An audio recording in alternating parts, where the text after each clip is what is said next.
Assalamualaikum warahmatullahi wabarakatuh. Perkenalkan, nama saya Lili Suryanti, NIM 878384253 dari mahasiswa Prodi PGSD UT Padang. Hari ini saya akan menjelaskan kesimpulan dari modul 1 sampai modul 9 untuk memenuhi tugas mata kuliah saya Praktikum IPA di SD.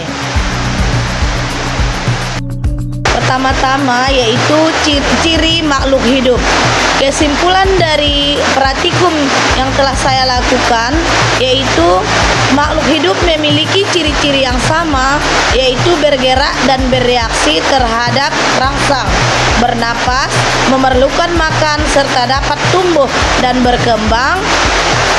Kelima, ciri ini pasti melekat pada makhluk hidup, baik tumbuhan maupun hewan, meskipun ada sedikit perbedaan, misalnya proses bergerak dan bernapas. Kemudian yang kedua yaitu pertumbuhan dan perkembangan tumbuhan. Praktikum yang saya lakukan yaitu pada biji cabai. Kesimpulannya yaitu proses pertumbuhan dan perkembangan biji cabai khususnya dari waktu ke waktu mengalami perubahan tumbuh tanaman. Apabila dilihat dari bertambahnya tinggi jumlah daun, diameter akar dan batang pada tanaman. Pertumbuhan dan perkembangan tanaman tersebut dipengaruhi oleh faktor dari luar maupun dari dalam.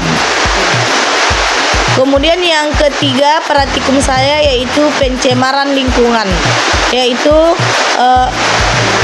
pengaruh deterjen bagi pertumbuhan kacang padi.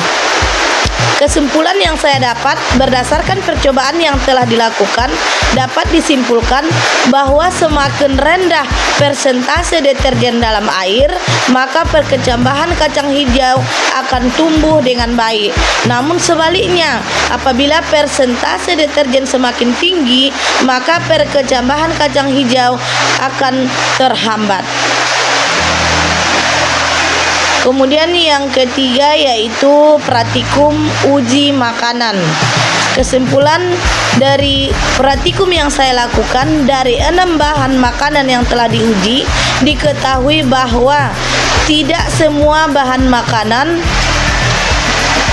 mengandung karbohidrat dan lemak. Satu bahan makanan yang mengandung karbohidrat tinggi, sumber karbohidrat adalah nasi dan kentang.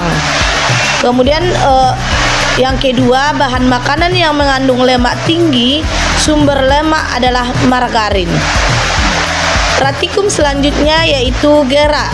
Kesimpulan yang saya dapat dari praktikum ini tentang gerak lurus beraturan dan gerak lurus berubah beraturan.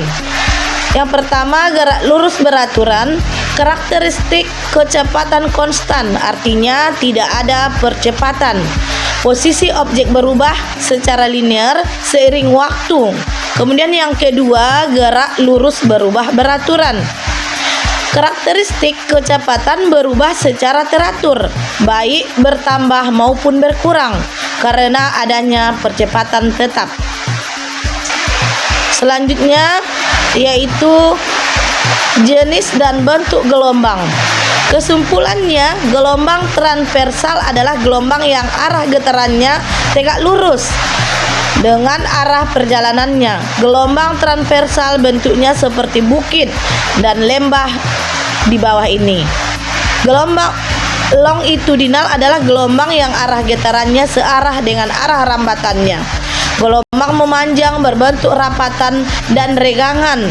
Perbedaan antara gelombang transversal dan gelombang longitudinal terletak pada arah rambatannya, yaitu bila transversal tegak lurus sedangkan searah memanjang dengan rambat. Seterusnya praktikum yang saya lakukan yaitu sifat-sifat cahaya.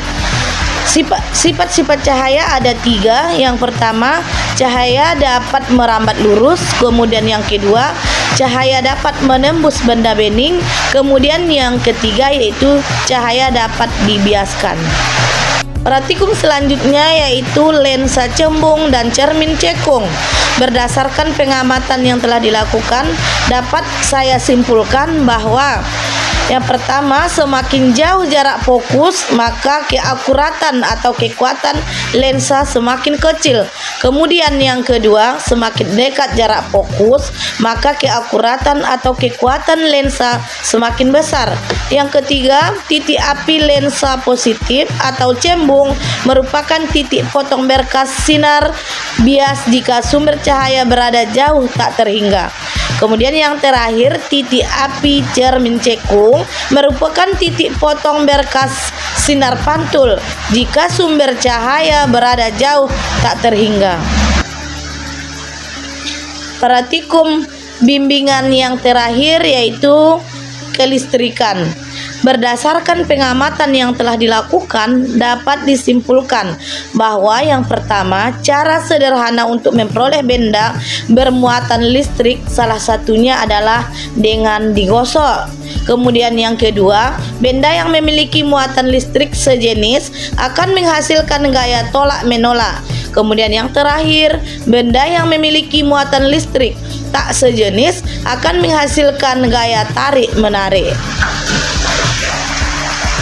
Selanjutnya saya akan menjelaskan mengenai praktikum mandiri yang telah saya lakukan. Yang pertama yaitu simbiosis.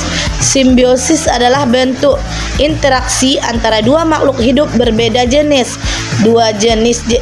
Yang kedua, jenis-jenis simbiosis meliputi mutualisme, kemudian komensialisme, dan parasitisme. Jenis simbiosis memiliki dampak berbeda terhadap makhluk hidup yang terlibat. Melalui observasi langsung, saya dapat memahami pentingnya hubungan antara makhluk hidup dalam menjaga keseimbangan ekosistem. Selanjutnya, saya akan menjelaskan tentang praktikum pencernaan makanan. Pencernaan makanan yaitu mulai dari mulut sampai anus. Selanjutnya yaitu praktikum gaya listrik statis.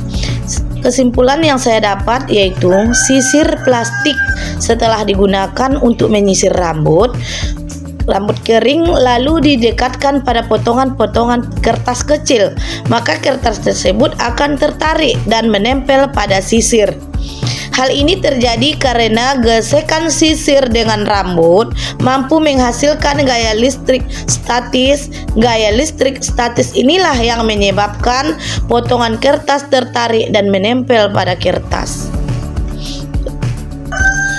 Praktikum mandiri yang terakhir yaitu pesawat sederhana. Jika massa A lebih besar daripada massa B, maka panjang OR dan OE tidak akan seimbang. Sekian penjelasan praktikum saya dari modul 1 sampai dari modul 9. Assalamualaikum warahmatullahi wabarakatuh.